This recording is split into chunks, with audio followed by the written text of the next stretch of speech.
Amém? Quem está pronto para a palavra de Deus, diga amém. Abra comigo a sua Bíblia em 1 Coríntios, capítulo 10. Primeira carta do apóstolo, do nosso irmão Paulo, aos Coríntios, capítulo 10. Nós vamos fazer um tempo de reflexão hoje. Eu gostaria de passar alguns poucos minutos compartilhando verdades da palavra de Deus que vão enriquecer e que vão trazer entendimento espiritual sobre essa realidade do que a gente vai conversar hoje. O tema que nós poderíamos dar para essa mensagem é o corpo de Cristo, reconhecendo o corpo de Cristo. Você pode falar comigo isso? Reconhecendo o corpo de Cristo. Mais uma vez, corpo de Cristo. Fale comigo, corpo de Cristo. O que é isso? O que significa isso, corpo de Cristo? Vamos para essa passagem como um texto base da nossa reflexão. Diz assim no versículo 15 ao versículo 17 de 1 Coríntios capítulo 10. Falo como a criteriosos, julgai vós mesmos o que digo. Porventura, o cálice da bênção que abençoamos não é a comunhão do sangue de Cristo? O cálice da bênção que abençoamos não é a comunhão do sangue de Cristo? O pão que partimos não é a comunhão do corpo de Cristo? Vou repetir novamente essa fala. O pão que partimos não é a comunhão do corpo de Cristo? Porque nós, embora muitos, somos unicamente um pão. Você pode falar comigo? Nós, embora muitos, somos unicamente um pão. Você pode falar comigo mais uma vez? Nós, embora muitos, somos unicamente um pão, um só corpo, porque todos participamos do único pão. Olha que interessante, porque todos participamos do único pão. E é disso que eu gostaria de trazer uma reflexão para o nosso coração sobre o corpo do Senhor, que também representa a igreja. Jesus, ele foi dado por nós naquela cruz, ele foi morto, sacrificado como Cordeiro de Deus, que tira o pecado da humanidade. Jesus foi ofertado como Cordeiro vivo, santo de Deus, imaculado, e ele foi dado por nós a favor da humanidade para resgatar todo ser humano da sua condição de pecado, da sua condição de pecador e também de pecado.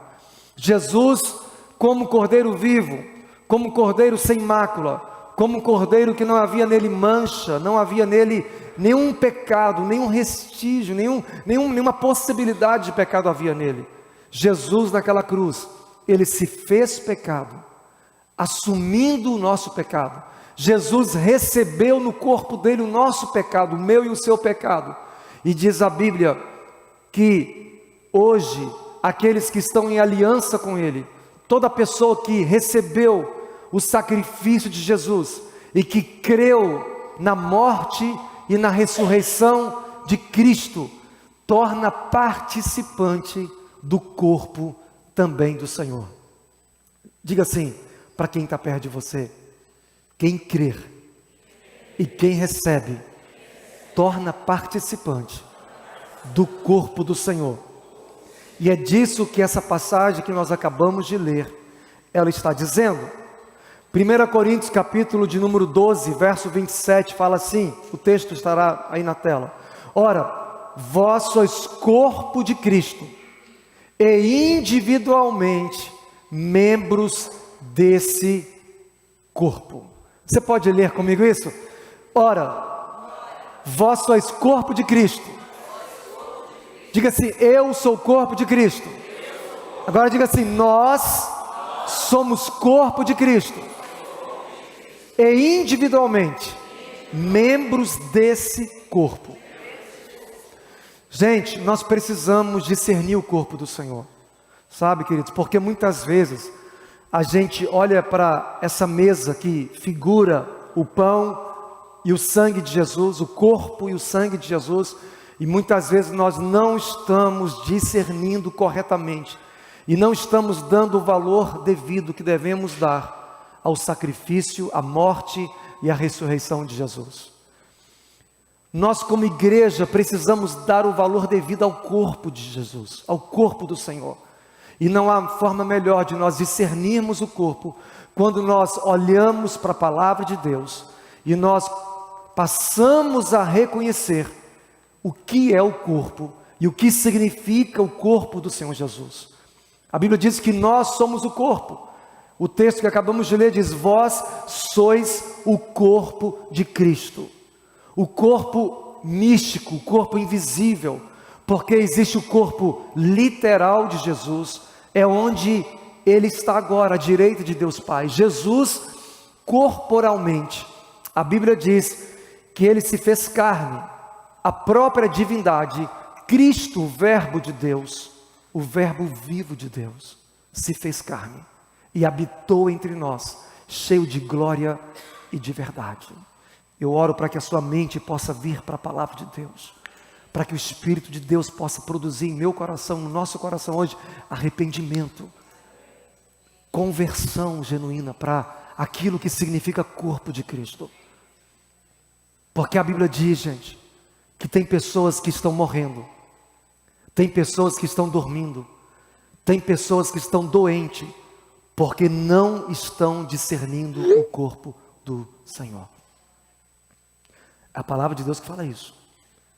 A palavra de Deus diz que há entre vocês não poucos que dormem, não poucos, significa que tem muita gente que está dormindo, alguns que estão doentes e alguns que estão até mortos.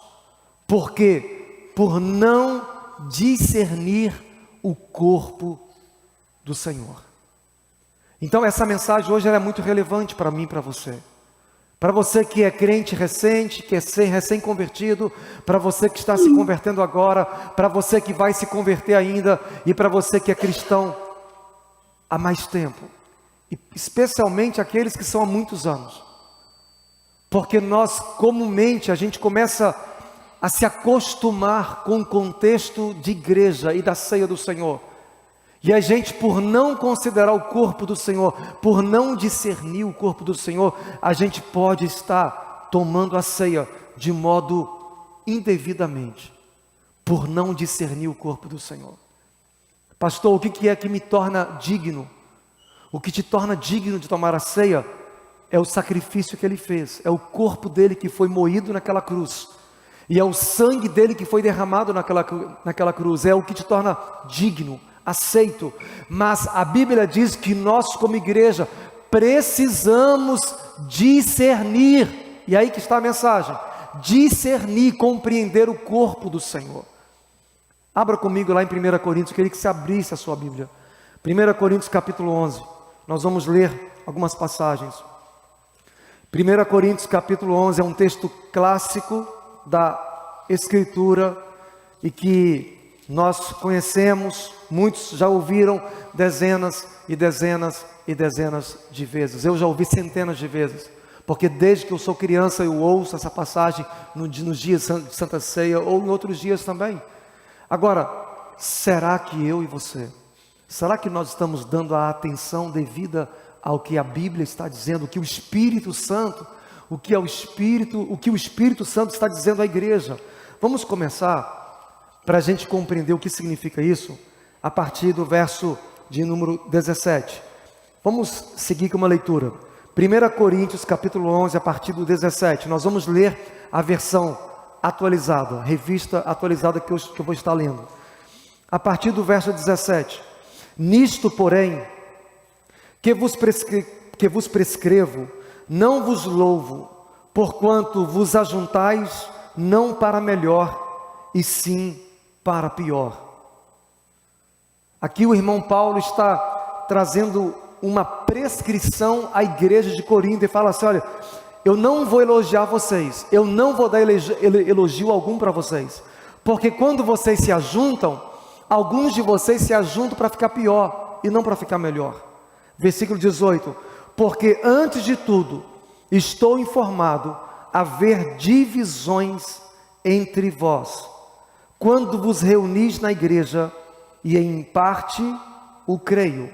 Guarde bem esse versículo. O versículo 18 é o versículo-chave, para nós compreendermos mais à frente o que significa discernir o corpo do Senhor.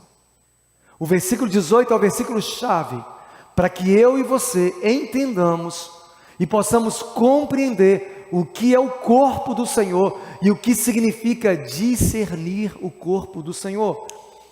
Vamos mais uma vez ler? Eu fui informado, estou informado haver divisões entre vós, entre vocês. Versículo 19, porque até mesmo importa que haja partidos ou divisões entre vós. Ou seja, Paulo está dizendo que isso vai acontecer em qualquer lugar, nas melhores igrejas, nas piores igrejas, ou seja, então, até importa que aconteça mesmo. Para quê? Para que também os aprovados se tornem conhecidos em vosso meio. A maneira da gente conhecer quem está aprovado, quem não está aprovado pelo Senhor, é a maneira como a gente se porta, a gente convive na comunidade da igreja, na comunidade do corpo de Cristo. A maneira como eu e você, a maneira como a gente convive, ela vai expressar se a gente está sendo aprovado ou não pelo Senhor. E Deus permite que haja divisões nas igrejas. Deus permite que haja, todo lugar vai haver pessoas no meio da igreja, que elas estão com o coração dividido, facção, com o coração partido. Existe sentimentos facciosos, e Deus permite isso para que os aprovados se manifestem. Para que Deus possa então, não é que ele precisa disso para saber, mas para que se torne visível quem é aprovado e quem não é aprovado. A Bíblia diz que Deus conhece aqueles que são seus. Lá em Timóteo diz que Deus conhece aqueles que são seus.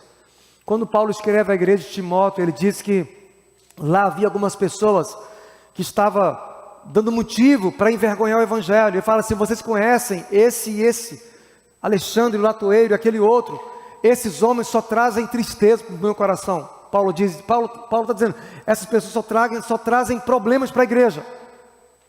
Porque o coração deles, Deus conhece, que eles não têm nada com relação à vida de Jesus, porque o que eles manifestam não é um fruto aprovado. E esse texto está falando que Deus permite para que também os aprovados, versículo 19, se tornem conhecidos em vosso meio. Versículo 20, quando pois vos reuni no mesmo lugar, não é a ceia do Senhor que comeis? Cara, está tudo em torno da ceia. O assunto aqui não é divisão, o assunto aqui é ceia. O assunto aqui é corpo. Mas Paulo traz uma advertência: ei, eu estou prescrevendo a vocês, porque eu não vou elogiá-los, porque eu fui informado que no meio de vocês há facção, há divisão. Aí o versículo 20, quando pois vos reunis no mesmo lugar, não é a ceia do Senhor que comeis. Versículo 21, porque ao comerdes, cada um toma antecipadamente a sua própria ceia. Olha que interessante. Cada um toma a sua própria ceia. Em outras palavras, dizendo assim, cada um está pensando em si mesmo. A pessoa pega a ceia e ela só pensa em si. Ela não quer saber dos demais. Ou ela não se importa com o que está acontecendo ao redor. Para ela, o que vale é ela. Ela pega a ceia e toma. E ela pensa assim, se eu estou bem, não importa o que está acontecendo ao redor. Não importa como está eu com o meu próximo, com o irmão, e nem o irmão comigo. O que importa sou eu. Está errado. Porque Santa Ceia não tem a ver com você individualmente, tem a ver com o corpo de Jesus. Santa Ceia tem totalmente Eucaristia, comunhão, tem a ver não com eu sozinho, eu apenas, tem a ver com o corpo de Jesus. Tem a ver com o corpo do Senhor. E aqui o versículo 21, ele fala, porque ao comerdes, cada um toma antecipadamente a sua própria ceia, e há quem tenha fome, ao passo que há também quem se embriague. Pessoal, além de se reunir para tomar ceia, gente, eles estavam se reunindo para comer, e comiam tanto, e bebiam tanto que ficava até embriagado. Uma coisa que a Bíblia condena, a embriaguez, a Bíblia condena a embriaguez. Versículo 22, não tendes porventura casas onde possais comer e beber? Ou menosprezais a igreja de Deus? E aí está, menosprezais, é quem que eles estavam menosprezando? É a igreja. E envergonhais os que não têm, que vos direi? Louvar-vos-ei? Nisto certamente não vos louvo. Versículo 23, aí vem aquela parte clássica que se lê muito nas igrejas, mas pouco é lido o que vem antes. Muito é lido do versículo 23. Eu memorizei esses versículos, porque em toda a minha vida cristã, sempre se lia a partir do versículo 23.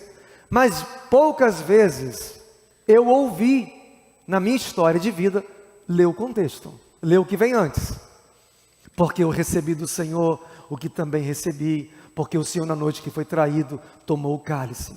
E tendo dado graças, disse, isto é meu corpo que é partido por vós.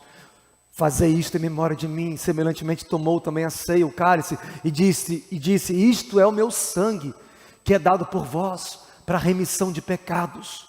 Fazei isto em memória de mim. Porque todas as vezes que comerdes e beberdes este cálice, anunciais a morte do Senhor até que Ele venha. Então, essa passagem é muito repetida, né? Em muito contexto de igreja. Mas poucas vezes, às vezes é enfatizado o que vem antes. O corpo do Senhor, a relevância que nós devemos dar ao corpo de Jesus. E o que é o corpo de Jesus, irmãos? O que significa o corpo de Jesus hoje para nós? A igreja. Somos nós. Somos muitos, embora muitos, mas somos um só pão. Somos um só corpo. Aí a questão é, como que você está no seu coração lidando e convivendo e se relacionando com seus irmãos, com a igreja do Senhor Jesus? Você pensa só em você? Você está só enfocando em você? Ou você está considerando os seus irmãos? As pessoas que nós precisamos considerar uns aos outros. Quando vocês partem um pão, vocês estão partindo, considerando que o Senhor morreu, assim como Ele morreu por você, Ele também morreu pelo seu irmão, pela sua irmã. Você está considerando que o mesmo Senhor que derramou aquele sangue naquela cruz, por causa de mim, também derramou o sangue por causa do outro, do seu próximo, do seu irmão, da sua irmã. Você considera isso? Ou você toma o cálice rapidamente, o seu próprio cálice? Cada um corre e toma a sua própria ceia. Não é a sua ceia, é a ceia do Senhor. Recentemente alguém me perguntou, pastor, como é que é nessa questão de ceia? Como é que faz? Quem é que pode, quem não pode? Primeira coisa, a ceia não é minha, a ceia é do Senhor. A ceia não é do Márcio, a ceia é do Senhor Jesus. Quem estabeleceu ela foi Ele próprio. E é uma das maiores e mais importantes instituições que o Senhor Jesus estabeleceu. Ele instituiu a Santa Ceia, assim como Ele instituiu o batismo. Preste atenção. Essa reunião de hoje deve ser no seu coração a reunião mais importante da nossa vida. Cara, a reunião mais importante da igreja. É um momento que nós, como comunidade, a gente se volta para lembrar o nosso coração que Ele foi partido, Ele foi quebrado, Ele foi moído, Ele foi sacrificado, Ele foi machucado, Ele foi ferido, Ele foi esmagado, Ele foi triturado ali, naquele Gólgota, no caminho até chegar àquela cruz, e lá naquela cruz Ele derramou sangue, sangue inocente, sangue escorreu do seu corpo, até a ponte sai sangue e água, porque Ele é o Cordeiro vivo de Deus que tira o pecado do mundo. Não há outro digno de ser adorado em nosso meio, a não ser Jesus Cristo, aquele que era, aquele que é e aquele que há de vir, porque Ele é o Senhor dos senhores, Ele é o leão da tribo de Judá, Ele é aquele que foi morto, mas ressuscitou, está vivo entre nós, e nós devemos reverenciá-lo, dar a Ele a devida honra e adoração. Santa Ceia é um ato de adorá-lo, de reconhecer a morte dele, a morte que Ele deu, que Ele fez por nós, a morte que Ele morreu por nossa causa, e a ressurreição que Ele ressuscitou para nos dar a justificação perante o Pai. A Santa Ceia, ela é importantíssima para o nosso contexto como igreja. Vamos continuar lendo aqui o verso 23. Porque eu recebi do Senhor o que também vos entreguei, que o Senhor Jesus, na noite em que foi traído, tomou o pão e, tendo dado graças, o partiu e disse: isto, fale comigo, isto o que, igreja? O pão. Isto é o meu corpo, disse Jesus, que é dado por vós. Fazei isto em memória de mim. Por semelhante modo, depois de haver ceado, tomou o cálice, dizendo: este cálice é a nova aliança no meu sangue. Fazei isto todas as vezes que o beberdes em memória de mim. Porque todas as vezes, vamos continuar com uma atenção especial para essa parte final desse capítulo. Porque todas as vezes que comerdes este pão e beberdes este cálice, anunciais a morte do Senhor até que Ele... Por isso, aquele que comer o pão ou beber o cálice do Senhor indignamente, será réu do corpo e do sangue do Senhor. Uau, isso que é forte. Quem come, ou aquele que comer o pão ou beber o cálice do Senhor indignamente, será réu do corpo e do sangue do Senhor. Versículo 28. Examine-se, pois o homem, não é o pastor que vai examinar, é você que vai se autoexaminar. Não é o seu irmão que vai te avaliar, você tem que se autoavaliar e tem que se autoexaminar. E nós, como corpo, podemos falar um na vida do outro, sim. Deus nos deu a autoridade como igreja para a gente falar um na vida do outro.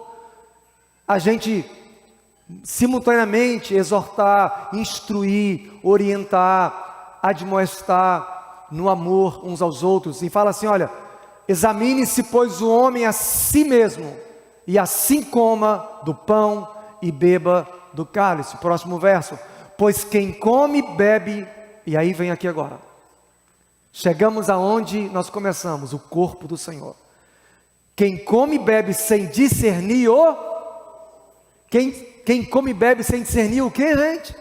O corpo. Come e bebe juízo para... Cara, isso aqui é muito forte. Pois quem come e bebe sem discernir o corpo. Esse corpo, ele é hoje manifestado, ele é visto mediante a igreja. Porque Jesus é o cabeça e a igreja é o corpo de Cristo. Então o corpo de Jesus, ele hoje está presente na igreja. Literalmente, a igreja que ele comprou com o seu sangue, que ele deu a vida dele em sacrifício para ganhar, para redimir um povo chamado igreja, é o corpo de Jesus. E a advertência aqui é: quem come e bebe sem discernir o corpo, come e bebe juízo para si. Agora, preste atenção, meus irmãos. O que diz o próximo texto? É bem relevante. Por essa razão, porque há entre vocês, ou vós, muitos fracos, doentes e não poucos que dormem. Essa expressão dormir aqui é morrer mesmo. Sabe por que tem algumas pessoas tão fracas? E que elas vão ficando mais fracas, parece ainda? É porque não estão discernindo o corpo do Senhor, por não discernir o corpo de Jesus. Pastor, então o que tem que fazer? Ficar sem participar? Não. Você precisa se corrigir a si mesmo. Você precisa se autoexaminar, reparar a sua fé, ver aonde está o problema. Examine-se, pois, e veja se estão na fé. Cada um deve examinar a si mesmo e se corrigir, e permitir ser corrigido, para ver se você está no caminho.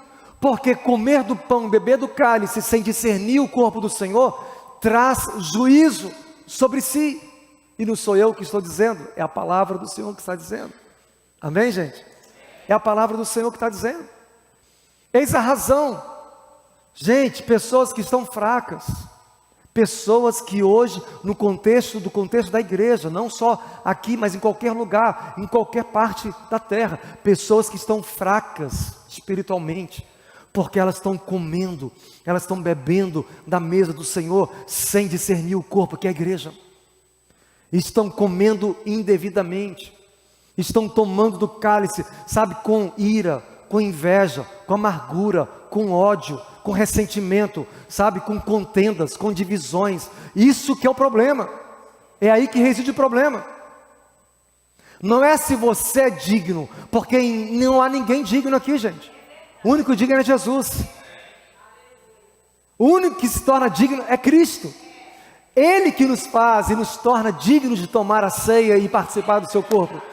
Escute bem, tomar a ceia indignamente é você não discernir o corpo, é você não compreender, é você não valorizar os seus irmãos, é você não valorizar o corpo de Jesus na terra, que Ele deu a sua própria vida em resgate dela, da igreja, porque a igreja é o corpo de Cristo, a igreja é a noiva de Jesus, que Ele deu a sua vida em resgate dela, para amá-la. Ele a amou com amor, como a gente hoje ministrou. Eu até coloquei aqui na foto, eu tirei uma foto na hora do louvor, que o louvor abençoado. Vamos dar um aplauso aos irmãos, às irmãs, ao pessoal aqui.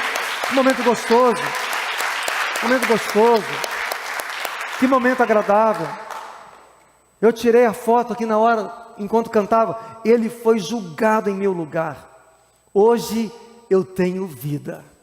Ele foi julgado em meu lugar, ou seja, Ele deu a vida dele. Ele se entregou naquela cruz por mim, por você, por toda a igreja. Como assim eu ou você vamos julgar a igreja? Vamos condenar a igreja? Ou vamos apontar o dedo para os irmãos? Quem você acha que você é, para você apontar o dedo para a igreja, para apontar o dedo para os irmãos? Isto é transgressão, meu irmão. Isso é transgressão. Isso é pecar contra o Senhor. Isso é pecar contra o corpo do Senhor, porque a igreja não é minha, a igreja é de Jesus. Quem morreu na cruz não foi o Márcio, quem morreu na cruz pela igreja foi Jesus. Deixa eu perguntar algo para você. Como que você, quem aqui é casado vai entender isso? Como você se sentiria, homem, se alguém chegasse para você descendo pau, a lenha na sua esposa? Como você se sentiria? Quem é marido, quem é macho de verdade, fala macho não de violência, tá, gente? Porque hoje na cultura é muito interpretado que ser macho é ser violento, tá bom? Porque isso vem dessa influência machista, né? Que ser macho tem que ser, tem que reagir. Não, ser macho é ter força sobre controle. Isso é ser macho. Macho de verdade é ter força sobre controle. Mansidão. Então, quem é um homem que macho, que vai aceitar uma pessoa chegar do seu lado e descer a lenha na sua esposa? Como é que você vai se sentir, meu irmão? Como é que você vai se sentir? Como? Vai sentir muito mal com isso, não é mesmo? Isso vai te ofender, vai te machucar. Deixa eu perguntar algo para você. Como que você acha que Jesus se sente quando alguém de nós fala mal da igreja? Quando eu falo igreja, não é a nossa igreja, qualquer igreja, meu irmão. Qualquer igreja. Fala do corpo de Cristo na terra. Fala dos irmãos na fé, daqueles que têm a mesma fé que a gente tem, daqueles que professaram e confessaram Jesus como Senhor, daqueles que professam o nome do Senhor. Isso machuca o coração de Deus. Isso traz tristeza para o coração do Senhor, queridos. Porque a igreja é a esposa que Ele está preparando para se casar com ela. Jesus vai se casar conosco, a igreja é a noiva do Cordeiro, e nós vamos nos casar com Ele. Eu sou noiva de Cristo. Então nós precisamos discernir o corpo, para que nós não venhamos cair nesse perigo aqui, de ficar doente. Deixa eu falar uma coisa para você, nem toda doença é Deus que está castigando, tá, gente? Nem toda doença significa castigo de Deus. O irmão ministrou semana passada, nosso líder, ele deu falou um pouco sobre isso, de como que Deus trabalha. Tem situações que são parte da vida, tem outras que a gente contribui para elas, tem outras que Deus permite, agora tem outras que são enviadas por Deus. Tem situações que é Deus que envia mesmo, é Deus que envia. Agora, eu não quero ter que passar por isso aqui, meu irmão. Por quê? Eu quero fazer o que a Bíblia diz aqui. Vamos ler juntos aqui. No versículo de número 28 de novo. 28, coloque de novo lá. Examine-se, pois, o homem a si mesmo, e assim coma do pão e beba do cálice. Gente, eu hoje estou trazendo aqui uma reflexão muito especial para o seu coração. Eu não estou aqui para lançar, para julgar ninguém. Eu não estou aqui enviando direto ou indireto para ninguém. Isso aqui é para mim, é para nós a igreja. Sabe? Essa é a palavra que Deus me deu para esse domingo. É tanto que, quando eu estava voltando quinta-feira, o Senhor já começou a falar no meu coração, e eu estava, Deus, o que o Senhor quer que eu ministre, o que o Senhor quer que eu libere sobre a igreja, sabe? E Deus começou a trabalhar no meu coração enquanto eu viajava, voltava, lá daquele momento de prayer. E assim, queridos, essa mensagem é para você, é para mim, é para todos nós, é para cada um de nós aqui, porque tomar a ceia, nós precisamos tomá-la discernindo o corpo do Senhor, fazendo o que diz aqui o versículo 28, examine-se, pois, o homem a si mesmo, e assim coma e beba do cálice do Senhor. Aí eu vou voltar ao que diz lá, pastor, então eu vou deixar de tomar, de participar, porque eu estou com... Está errado também. Se você deixar de participar, você não tem parte com Jesus, porque Ele falou lá em João capítulo 6, quem não come o meu corpo, quem não bebe o meu sangue, não tem parte comigo. O seu dever é resolver o seu problema, vai resolver ele. E não joga para o teu próximo, você resolve o seu problema. É você que tem que se autoexaminar, não é você que se autoexamina e você resolve ele no seu coração.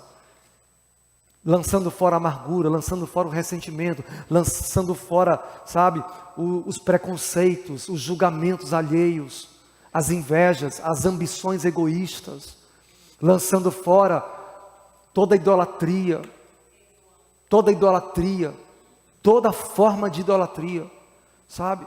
Muitas vezes idolatramos até a família, e Deus não quer que você faça isso, ou coisas que você gosta muito, aquilo que você usa muito seu tempo.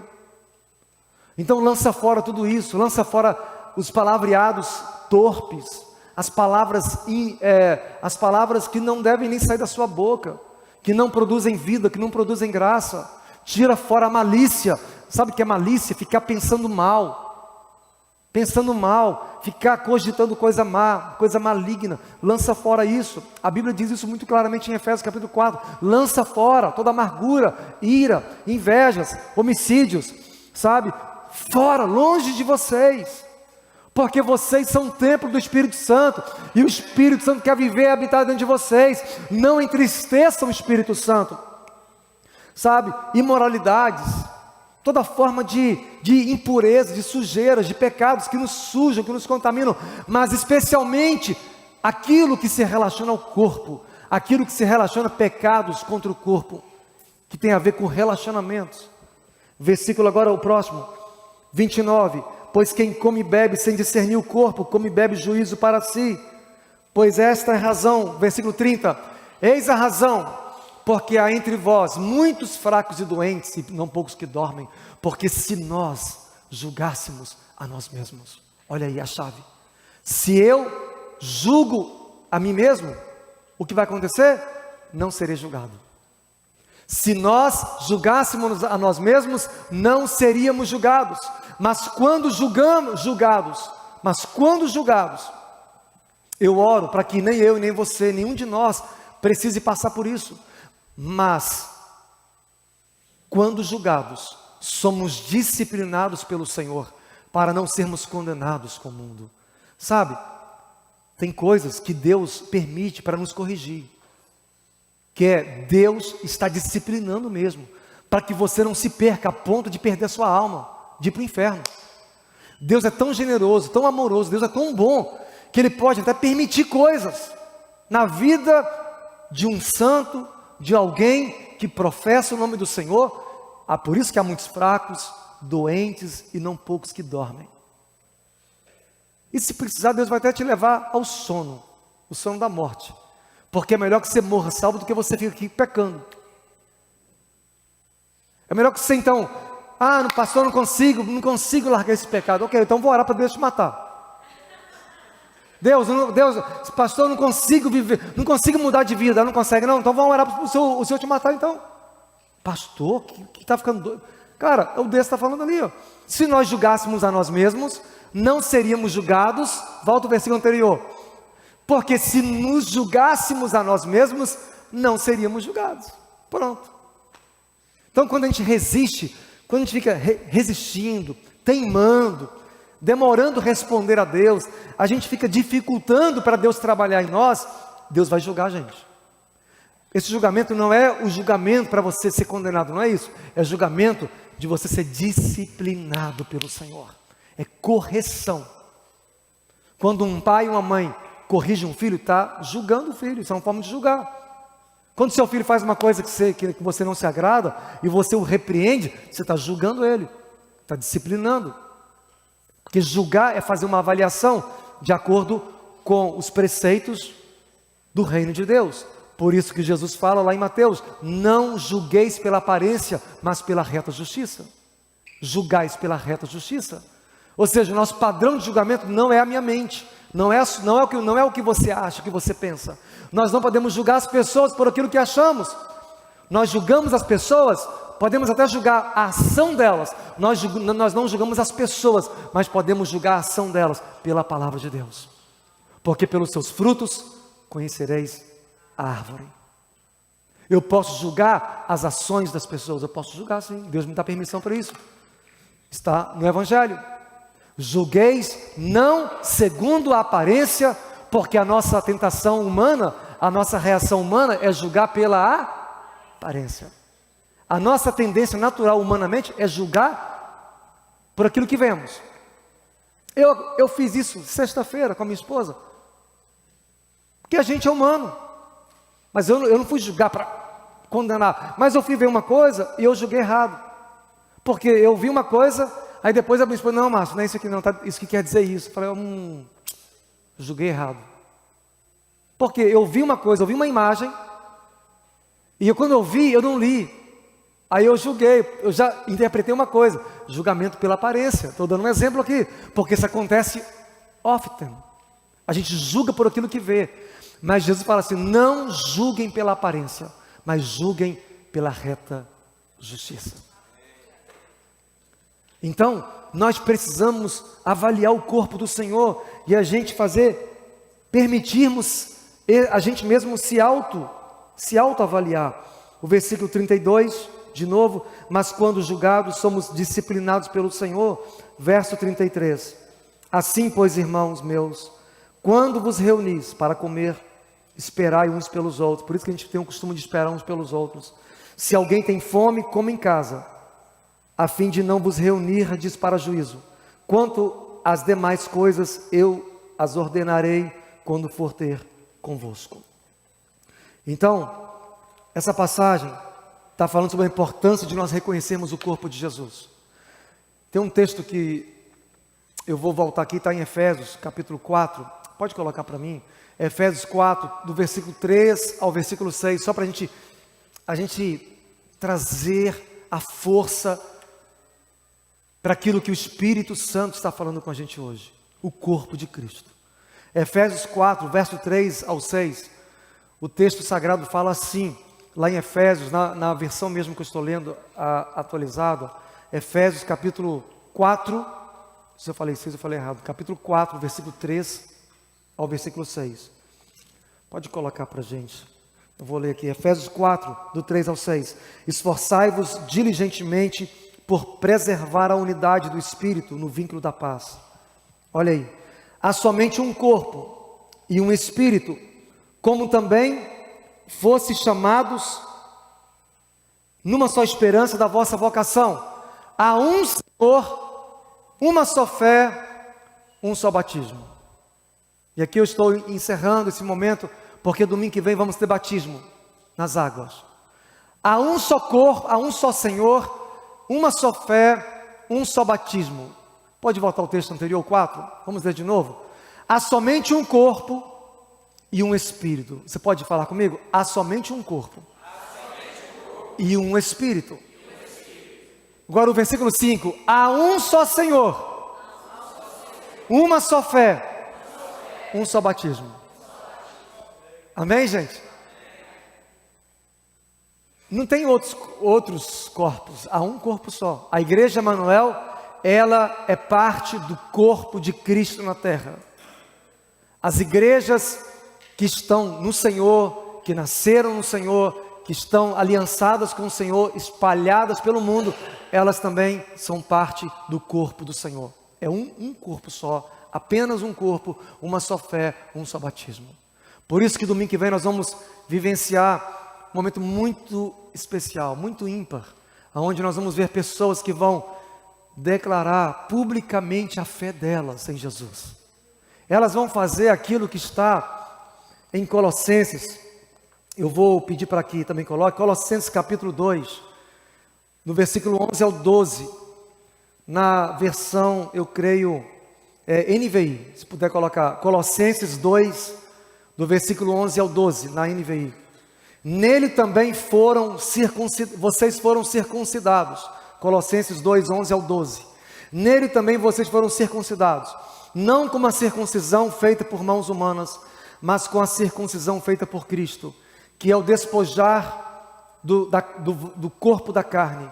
Isso acontece quando? Isso acontece quando vocês foram sepultados com Ele no batismo, e com Ele foram ressuscitados, mediante a fé no poder de Deus, que o ressuscitou dentre os mortos. Próximo domingo, nós vamos viver essa realidade. Pessoas que vão ser sepultadas, e que vão ressuscitar, na semelhança que Jesus foi também. Na verdade, vai prefigurar o que elas creem, o que elas acreditam, que Jesus foi morto, que Ele foi sepultado e que Ele foi ressuscitado para a nossa justificação. O batismo não é para qualquer pessoa. O batismo é para aquelas pessoas que aceitaram no seu coração, que creram no seu coração e que confessaram com seus lábios: Jesus é o meu dono, Jesus é o Senhor da minha vida. Eu creio que Tu és o meu dono, eu creio que Tu morreste na cruz pelos meus pecados, e eu creio que Tu ressuscitaste para a minha justificação. O batismo não é para apenas pessoas que, eu quero me batizar para nascer de novo. Não, você não nasce quando você batiza, você nasce quando você recebe Jesus no seu coração. O batismo é apenas uma confirmação pública que é necessária. O batismo, ele é uma identificação visível e espiritual da sua morte e da sua ressurreição com Jesus Cristo. Se você não se batiza, você está negando a sua fé, porque não se batizar é dizer: eu não creio que Ele morreu pelos meus pecados. Por outro lado, nós não batizamos qualquer um. A pessoa tem que de fato, ela tem que dar testemunho de que ela recebeu o Senhor Jesus, que ela creu no Evangelho, que ela recebeu o Evangelho, que ela existe por causa de uma única só coisa: Jesus morreu pelos meus pecados, e Ele ressuscitou para me dar vida, e hoje a minha vida não pertence mais a mim, mas a Ele. Algumas pessoas aqui fizeram isso. Se você quiser fazer isso hoje, você pode fazer. Porque fazer parte da igreja, fazer parte da família de Deus, o tempo não deu para a gente ler outros textos que eu tinha separado, mas a Bíblia diz que nós fazemos parte do corpo, há um só corpo, não é uma religião. Deus não olha para a terra religiões, Deus não está em busca de povos diferentes religiões, não. Deus olha para a terra buscando uma só família, um só corpo, chamado igreja. E só se torna igreja, você e eu só podemos fazer parte da igreja quando recebemos a marca do sangue, e no coração nós cremos para a salvação. Coloque para mim Romanos capítulo 8, Romanos capítulo 10, na verdade, versículo 9. Romanos capítulo 10, versículo 9. Nós vamos ler uma passagem para ajudar você a compreender. Você que talvez possa hoje tomar uma decisão: eu quero também isso, eu quero receber, eu quero publicamente reconhecer que Jesus é meu dono. Porque tem muitas pessoas que elas estão negando Jesus com a sua atitude também. Você fala: eu creio em Jesus, mas você não morreu ainda. Deixa eu falar, você não morreu, porque quem olha para você, você tem uma vida de ímpio, uma vida de mundano, uma vida de alguém que não nasceu de novo.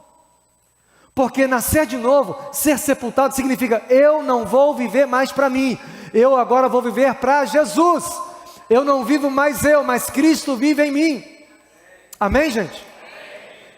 Talvez tem pessoas que estão aqui conosco 5 anos, 2 anos, 1 ano, mas está acontecendo com você, meu irmão, minha irmã. Se converta. Se converta. O que é se converter? Eu reconheço que eu sou um pecador, que eu estou sujo, que eu estou em pecado, eu nasci em pecado, eu preciso morrer para essa vida. A única forma de mudar a minha, você, não é melhorar você, é morrer e nascer de novo. Romanos capítulo, pode colocar para a gente aí. Se você confessar com a sua boca que Jesus é Senhor, e crer em seu coração que Deus o ressuscitou dentre os, será o quê? Você não é salvo por participar de uma religião. Ninguém será salvo por fazer parte de uma religião. Você não é salvo por participar de uma igreja A ou B. Você é salvo por confessar com a sua boca: Jesus morreu pelos meus pecados, e eu creio que Ele ressuscitou para minha justificação. Eu creio e eu recebo. Isso é a forma de ser salvo. Agora, a conversão é você abandonar: eu não quero mais essa vida. Gente, eu fiz uma classe de batismo no domingo passado, com os irmãos que vão se batizar. Se você não fez, você vai ficar para a próxima agora. Porque a gente avisou, a gente divulgou aqui na igreja, vai ter classe de batismo. Teve uma pessoa, que eu não vou expor ela, mas teve uma pessoa, que se vocês pudessem ouvi-lo, vocês vão ouvir no dia do batismo, falou assim: eu não quero mais essa vida. Eu não me aguento mais, eu não quero mais essa vida, eu quero uma nova vida, eu quero Jesus. Eu olhei para aqui e falei: uau, esse nasceu de novo mesmo, esse nasceu de novo, esse nasceu de novo, esse se converteu, porque está dando testemunho com a boca dele: eu não quero mais essa vida, eu quero uma vida nova. Deixa eu falar, se você continua indo, cara, com o velho padrão, você tem que rever a sua fé, tem alguma coisa que não está alinhado. Então se converta hoje para Jesus. É simples, se converta. Senhor, eu reconheço que eu estou falido, não há recurso em mim, eu vou para Jesus. Jesus é a única solução para mim. A nossa proposta não é trazer você para uma religião, venha para Jesus. E nós como igreja vamos ajudar você a caminhar nesse caminho da nova vida em Cristo. Fique de pé comigo. Quem recebe essa palavra? Você recebe mesmo? Glória a Deus. O corpo do Senhor. Nunca esqueça essa mensagem de hoje. Essa mensagem é para ser compartilhada com pessoas, com amigos, com familiares.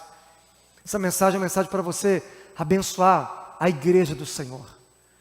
Colocar lá um comentário, colocar um like, enviar para pessoas que professam a fé em Jesus, para que elas entendam a importância do corpo de Jesus.